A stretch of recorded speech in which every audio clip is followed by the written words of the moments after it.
As you can see here, I got 27,000 Instagram followers. So in this video, I'm going to be showing you guys how to get a ton of Instagram followers, guys, completely for free. So as you can see, like, what the heck, I got people just pouring in. So I'm going to show you guys how to do it. So let's get right into the video. So the first step, guys, is to go onto this site. It's called hexmods.com. So let me just type it in. So once you're on this site, it's going to say like welcome, and you just want to go to the search bar here and type in Instagram. And as you can see, guys, it says Instagram followers. So just press on that and then press the download button and wait for it to download. So if you got a decent internet, guys, it shouldn't take that long. So as you can see here, it's downloading. And I've already done this, so I'm not going to go through with it again.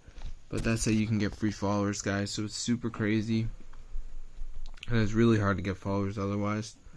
So yeah, I'll see you guys later. But as you can see, I got all these followers pouring in, guys. It's super cool.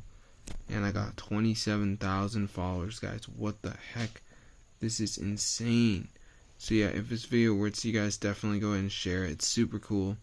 And personally, I didn't have a lot of followers beforehand. As you can see, I'm only following 100 people. But now I got 27,000 followers, guys. So this is super cool. So be sure to try it out for yourself. Get the word out. This is super awesome. If you're poor, guys, this is the method for you. So yeah, just go to Hexmods and type in Instagram. And it should come up, bro. So as you can see, there it is. So yeah, I'll see you guys in another video. So yeah, subscribe to the channel because this is super insane. And it's a fully working video, guys. So as you can see, I got so many followers. What the heck? So be sure to try it out for yourself. I'm going to see you guys in another video. But yeah, get the word out, guys, because this is super cool. And peace out. Oh my gosh. What the heck?